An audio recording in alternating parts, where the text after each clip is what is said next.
Good morning, my loves. Happy Tuesday. It's about, 10 till 5, I guess. It's a little bit before 5 in the morning, this beautiful Tuesday morning.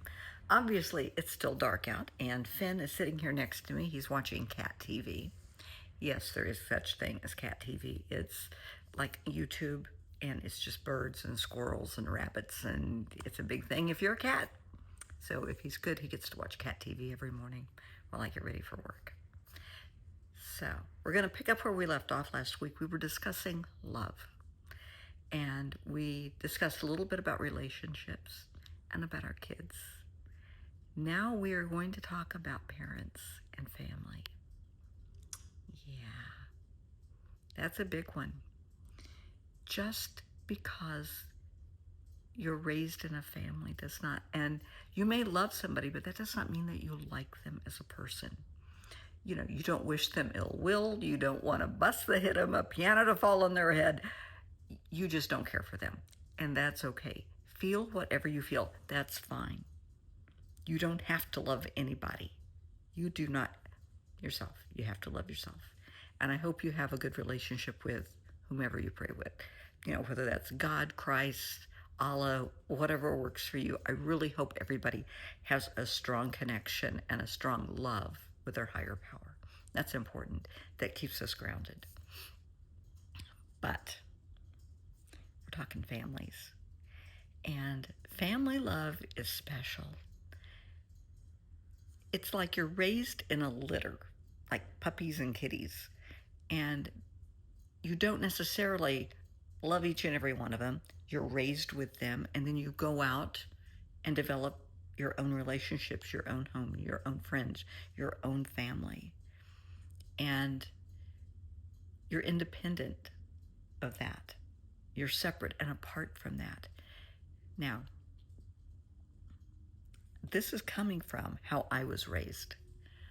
My mom was by no means close to she was close to her brother who died when he was in his 30s. But other than that, she wasn't close to her siblings. She really didn't want anything to do with them. Her choice, whatever. My dad, he and his siblings, God bless them all, they were tight. They adored each other. And the cool thing was, my dad's parents, his mom died when he was like 3. So Grandpa had to go back in the 20s, is what you did. You would go find a new wife. And Grandpa, that's what he did. And he met Sarah. And Sarah had been married, and I don't know if she was divorced. I never heard what Sarah's background was. But she had kids of her own. So it was kind of the Brady Bunch back in the 20s. And those kids were raised together. And those kids adored each other.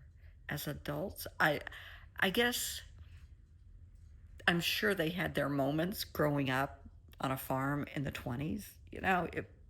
It's not the Waltons. Families have issues. But they were taught to love each other and to respect each other. And that's it right there, to love and to respect each other. And so Grandpa had my dad and his sister Ann, and then Sarah had her kids, and then Grandma and Grandpa had Aunt Pat. And Uncle Jay, don't want to forget Uncle Jay. And they just had this magnificent family that truly appreciated each other for who they were.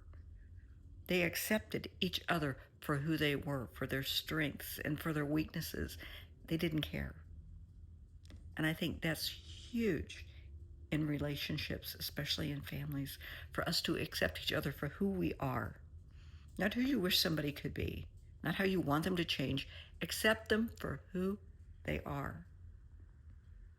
If you know that they're a teacher, God bless them. If you know that they're a priest, that's wonderful. If you know that they work for the city, a doctor, a lawyer, whatever, accept people for who they are. Stop with the expectations. Just love people and respect them for who they are. But it was so cool to go visit my dad's family or to go visit my grandparents and to see all that. It was such a warm, loving, welcoming environment. Even if you weren't family and you went to visit them, there were hugs and kisses, and it was just beautiful. And that was great. Now, in my home, it was a blended family. My mom had my sister and brother from her first marriage, and then they had my brother, and then later I came along. And I was close to my brother. He's 9 years older. My sister and my other brother are 16 and 17 years older. So we were never really close at all. And this is where I learned that people grow apart in any relationship, whether it's a marriage, whether it's a family, your kids, whatever. One of three things will happen. You grow together. You accept each other for who you are, and you find things to do together, and you nurture and build that relationship continuously.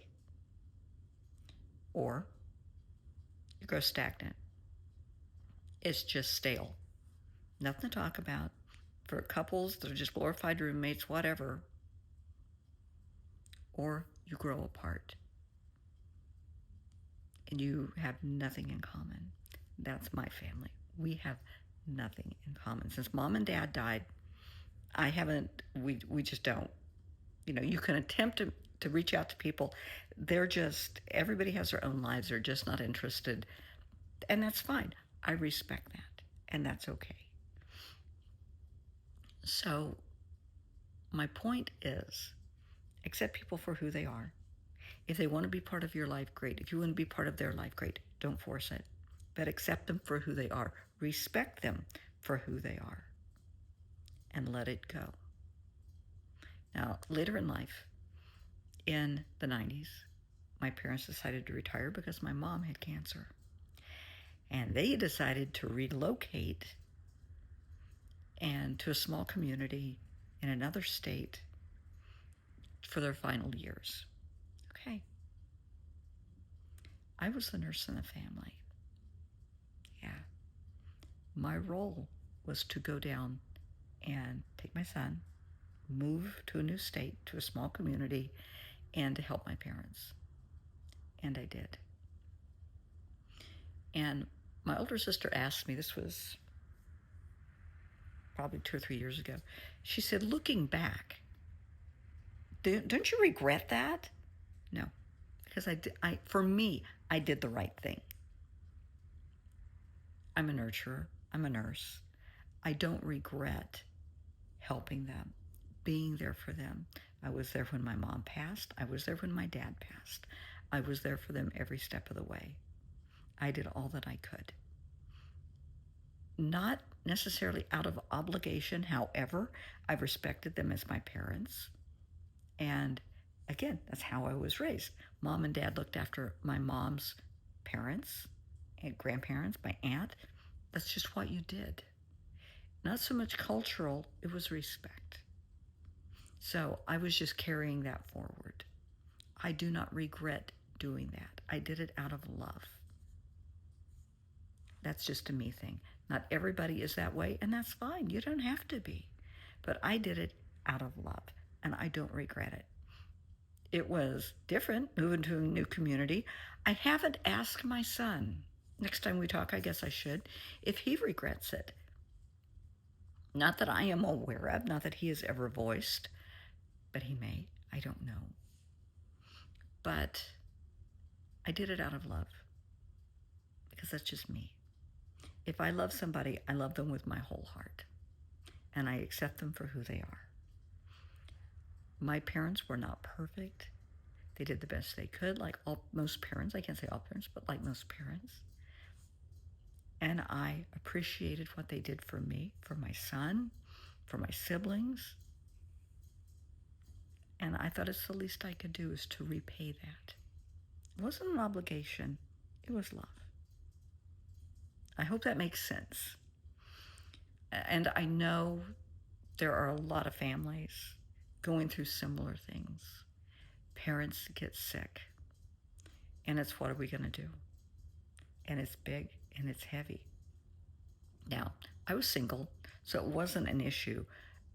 It is for a lot of families, for couples who have a parent,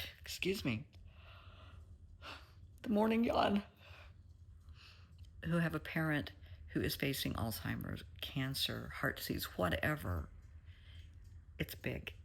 What are we going to do? Are you going to move them in with you? Are you going to put them into a facility, an assisted living? It's not just about you. Find out what they want. So don't be self-centered. And it's very easy to say, okay, I'm stepping in, I'm taking over. No, it's not your life, it's theirs. So you need to always check with them. What do you want? What are your wishes? Try and accommodate best that you can. Out of love, out of respect. Maybe they don't like your spouse. Maybe you guys have never been close. Maybe there's been a lot of stuff through the years and they don't feel safe in your home. You don't feel safe around them. You don't want your kids around them. Then don't bring them into your home. Don't create a toxic environment for anyone. But talk to them. Have a dialogue. What do you want? How can we help? We want you to feel safe. We want you to feel loved and nurtured, but we understand you want your independence, and that is so important. So have that dialogue. Remember, it's not about you. It's about them too. Raising parents isn't easy. As we age, everything shifts. When we're teenagers, we know everything. When we're in our 20s, we're just plain damn obnoxious. Yeah, and then once you start having kids, parents actually knew a few things. They might be a little smarter than we gave them credit for. And then as you see they start to age, it hurts your heart. Because, and I hear this from my friends a lot, they may have just gone over to their mom and dad's house or FaceTimed with them and, oh my God, they look old. Yeah, they are. If you have parents in their 80s, yeah, honey, they're older. They are. That's how it happens. And you need to start having that talk with them about what they want for their future, including, I'm not trying to be morbid, but funeral plans. It's not about you. It's about them. So don't start the fighting over who gets what. Let them figure it out and honor and respect their wishes. It's not always about us.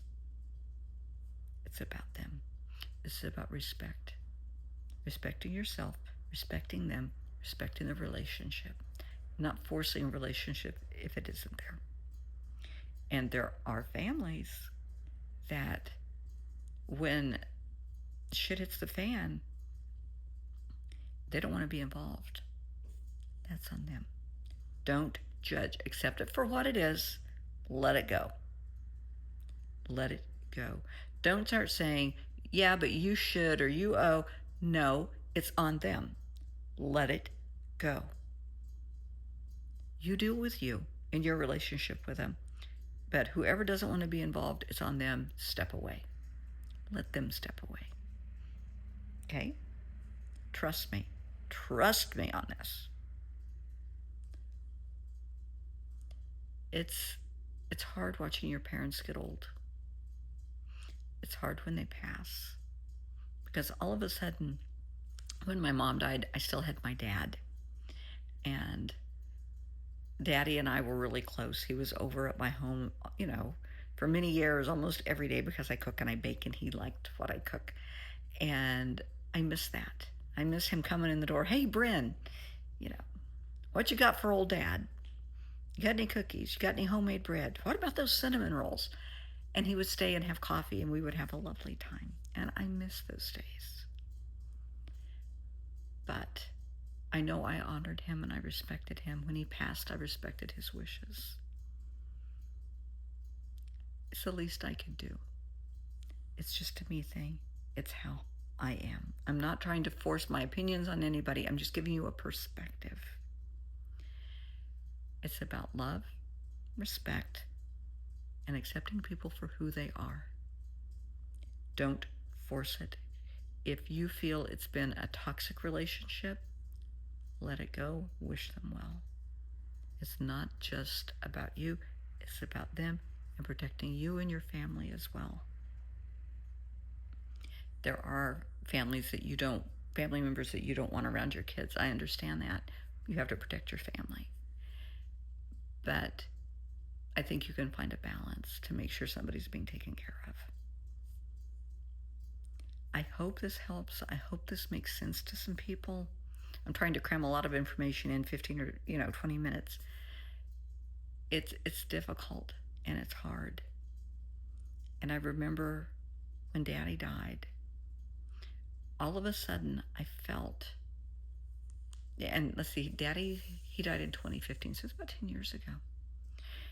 And so I was, 56 years old, a grown woman with kids and grandkids. And all of a sudden, I felt like a 5-year-old. I felt alone. I felt like a child who had been abandoned. And I remember walking to my car after he passed and feeling so alone because I was. So you may experience that, and it's okay. It's important throughout the entire process. Throughout every day, it's okay to feel whatever you feel. Acknowledge what you feel. If you have a safe place, a person that you can open up and talk to about it, please do so. Talk to them. Share with them, because you need to vent in a safe space. You need to be heard and validated by someone you can trust. That's so important. Because there are times it can be very frustrating and very trying.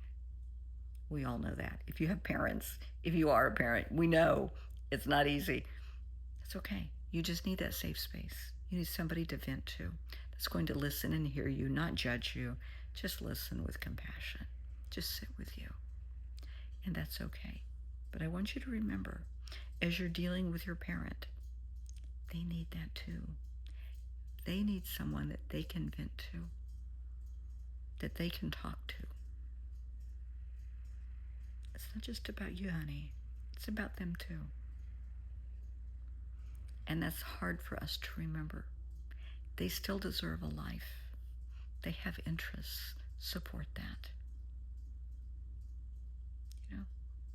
I am a very type A person. And, especially with medical situations, oh, please, I will drive the medical staff crazy because I want the best for my parent. And on more than one occasion, my dad had to say, hey, back off. I got this. I'm a grown man. I can deal with this. And I had to. And he was right. So just little things to think about when you're taking care of parents. And someday it's going to be us in that situation. Are you going to have kids to take care of you, or do you have things set up that you're going to take care of yourself? Will Finn take care of me? Only if there is a lifetime supply of catnip and the cat food and cat treats that he likes. But seriously, think about it. Because someday this is going to be us. What's going to happen? Talk to your kids. Have that dialogue.